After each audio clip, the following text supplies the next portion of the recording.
What's up, Valorant fans? Welcome back to the Valorant Report. You already know it's IHOLDSHIFT, and we're breaking down what happened in the quarterfinals for the PAX Arena Invitational going on in the North American Ignition Series. A lot of titles, I feel like. Every time I introduce one of these Ignition Series, it just goes on and on and on. But let's dig into what we want to know about, which is the results. And we're going to start things off with what the bracket looked like, as TSM would play up against Team Envy to kick the day off. We would then get Sentinels versus Gen.G, followed up by T1 Esports playing up against Homeless, and then to finish the day, Cloud9 playing up against Immortals. And look, we have to stop thinking of TSM as the definitive best team in the game. We haven't seen them play in a while, and when we had seen them play in the last couple of outings, they didn't win.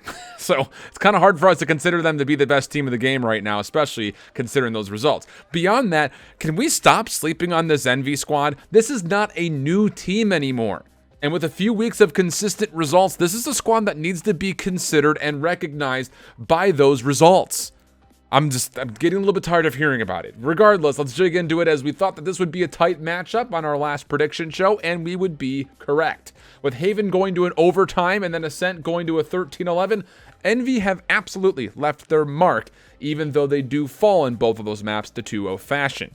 Wardell and Subrosa were a real problem for Envy in this one, where both players were able to hit 20+ kills in each of our two maps, and unfortunately, couple of key moments, there were some letdowns for Envy, which would keep them from fully securing both maps from previously.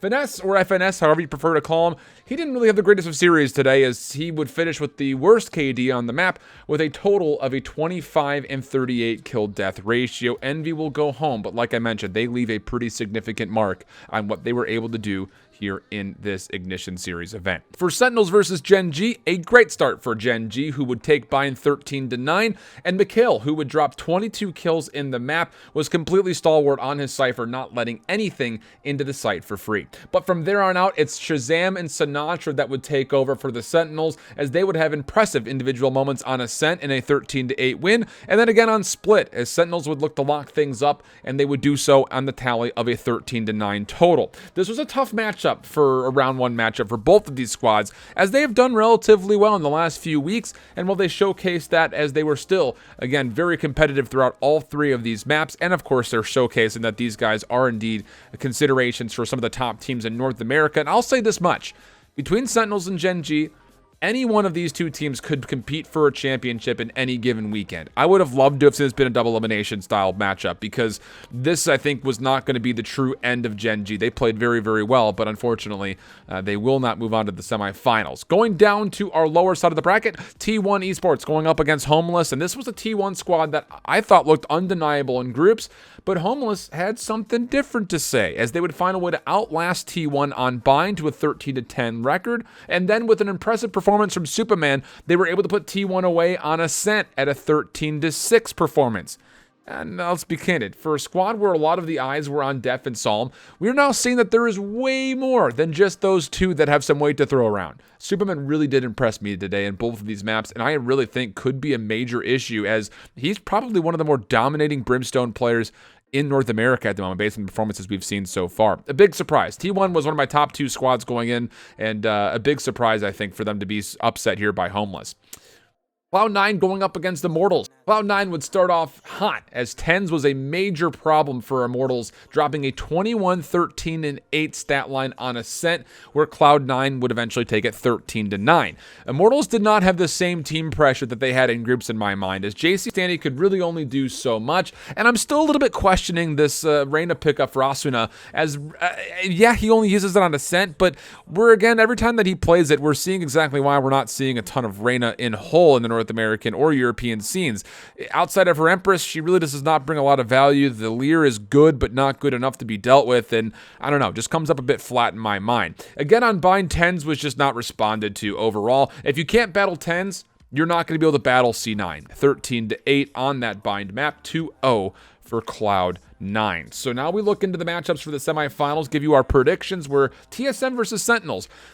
It honestly feels like for TSM, they ride off of whatever energy Wardell and Subrosa are playing off of. If they come out hot, TSM comes out hot. On the other side, though, for Sentinels, we've seen a pretty complete squad. We're sure Sinatra has a handful of highlight moments and plays, but He rarely needs to have those kind of moments for Sentinels to be successful, as it really does look like they do get pretty consistent participation from everybody on the roster. These guys have only played each other once, and it was a best of one back at the 100 Thieves event where Sentinels were able to take a 13-4 on Split. Not a very forgiving map. Personally, I think TSM is looking a bit more flawed than we might be giving them kind of consideration for on broadcast, as they've been plagued by a handful of mistakes, mostly in retake scenarios. I've personally got Sentinels taking this one 2-0.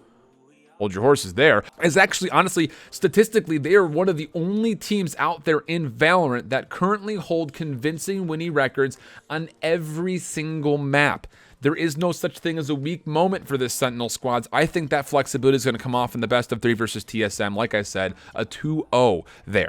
Homeless versus Cloud9, and I know what we're thinking, that this is going to be a tall task for Homeless to take down Cloud9, but hasn't that been the same story no matter who they're playing all weekend long for the most part? For a team that was thrown together a week ago, they sure don't look like it. And with an impressive W versus what I consider to be a top 2 team in T1 Esports, upsets very well still could be looming on the horizon here. The big problem, though, for Homeless? Tens. Simply put, just tens. He's probably the best player currently in North American, if not Valorant in the whole, and right now, no one has been able to touch him this weekend. The big question mark for me is that Homeless is not a squad that plays Jet hardly at all. At least we've only seen them play it twice so far this weekend, as they opt more to go for Raze-based maps. The question will be, can they get away with that versus Cloud9? Personally, I don't think so. Tens on Jet not being matched up face-to-face, I think it's going to be too strong for Homeless to battle up against. I've got Cloud9 getting this one 2-0. I was hoping that we might be able to give some predictions that were a little bit more dicey, but honestly, I thought Sentinels, Gen.G, and Immortals Cloud9 were going to be some of the best matchups we'd maybe see in the playoffs until we get to the grand finals. So we'll see what happens, but I've got Sentinels, Cloud9 making my grand finals. We'll recap all of the action on semis and frame up the eventual grand finals right here on the channel. So if you're enjoying the Valorant Report and all the competitive esports news that you want for Valorant, subscribe. Just do it right now. I know everyone says it on YouTube, but just go do it. Subscribe, hit that notification bell. You'll know exactly when these videos go up. I try to get them out almost as soon as the event comes to a conclusion. So stop back over, and until the next video, we hope you guys keep holding it down. Later. Bye-bye.